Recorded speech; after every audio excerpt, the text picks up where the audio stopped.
Hi everyone, welcome on board to AFRA1D, where you get the reliable news that is tailored for you, and of course where you can actually comment and interact.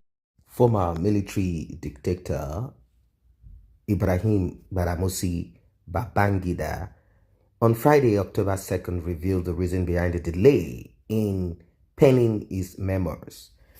Obasanjo has written his own, even the past President of Nigeria, Goodluck Ebele Jonathan, also wrote his own. Buhari is here to write his. I believe he will. Probably someone will kind of write something for him and they will kind of relate to it. And that will be about what they think they did right and certain challenges they feel they experienced or came along their path in Nigeria, occupying that position till they left. Babangida explained that he wanted to do a thorough job, and this has been on his head, his neck all this while, as he has seen himself as a dictator, someone who does not have anything that he can, positive things that he can write about himself, unless he will begin to create, invent things that would win people. People are there already aware, people are already aware of all of the events of many of them. But unlike Obasanjo, who somehow found a way to manipulate his way around it, he wrote, and because he was also given opportunity to become a civilian, alleged civilian president, because I don't say anything civil. Military men will always be military men, but somehow he was able to do his own in a kind of, a little bit not as a dictator. So he was able to write something, but is there anything that Babangida will be able to write? He further stated that he was being thorough in order to avoid any case of libel or defamation. Babangida has a lot of information. If put to pen, if he puts it to paper, it will be very disastrous. These people have information about themselves. They understand certain things. They know why certain things are the way it is. They know what havoc they've created over time. So definitely, he will be kind of watchful and careful to make sure that he does not step on the toes by revealing certain information. I think that is why he, kind of put everything into case of libel or defamation of character, because there are a lot of characters that will be, that will be defamed. There are a lot of people that is going to reveal certain things that they did. The people who called him to annul June 12 elections, and many issues that is that Nigeria is sick of. In his words, he went on to say, "I am scared of somebody suing me to court to say that I libeled somebody or that I misrepresented somebody, and I will spend 5 years going to court."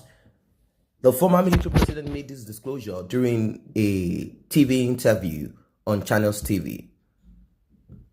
Well, when the uncle told General Babangida, the uncle told him about what his friend said about him, Babangida, being bound by the oath of secrecy to keep some issues to himself. He swiftly responded saying, "Don't forget, not only in Nigeria, but throughout the world, for a certain number of years, beyond which anybody will punish you for opening the secret because you have passed a certain limitation period." So amongst them, they have a kind of understanding not to expose, not to say anything. So some way they kind of signed this among themselves, or agreed among themselves as generals or as people who brought this nation to where it is. He once talked about the military ushering in, particularly himself, ushering in democracy, and not that the military destroyed Nigeria. Since they are bound by this oath of secrecy, it is difficult for us to believe in whatever it is that comes out of their mouth. We cannot believe in them because they are not saying the truth. And moreover, what is it that we need to hear any longer? We're actually experiencing it, and we are saying it ourselves. He said, his memoirs will come out. It will come, but if it doesn't come, my children will go into the classroom and make research. Everything that will need research about us, we have it in abundance. I know that General Obasanjo has a library that is very rich. Regarding the state of the economy, he said, I think the next couple of years, I think we should be able to realign with some current thinking in the world about governance, about development, and about technology.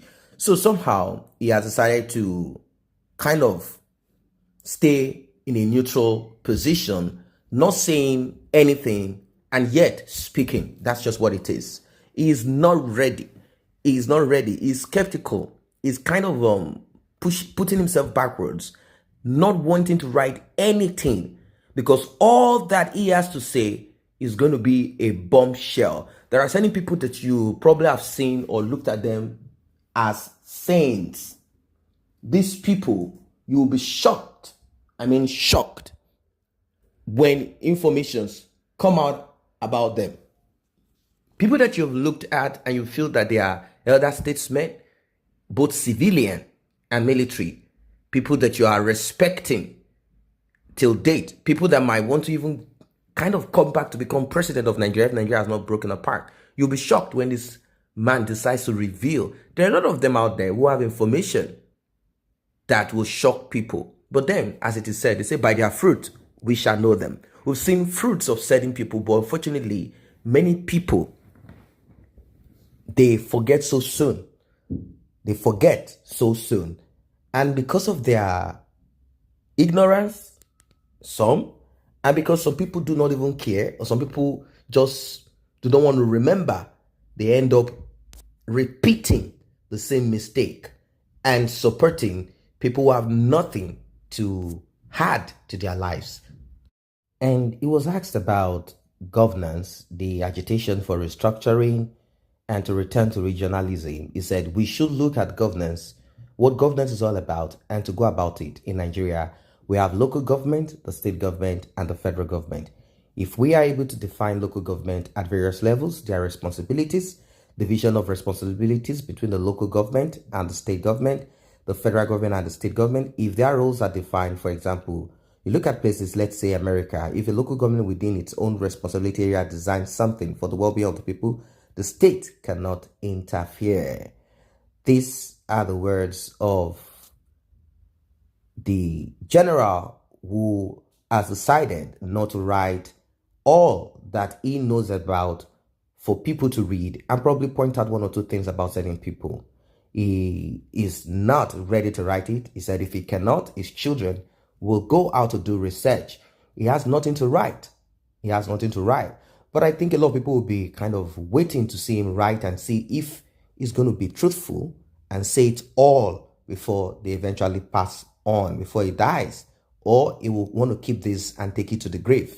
But whatever it is, we'll see. Probably he has written it and probably told his children, do not release this until I am dead. That's just what it is. Do not release this until I am dead. I say a very big thank you to those who have taken time to subscribe to this channel. And if you're yet to subscribe, kindly tap on that subscription button and also the red bell icon so you will be notified whenever videos such as this are uploaded.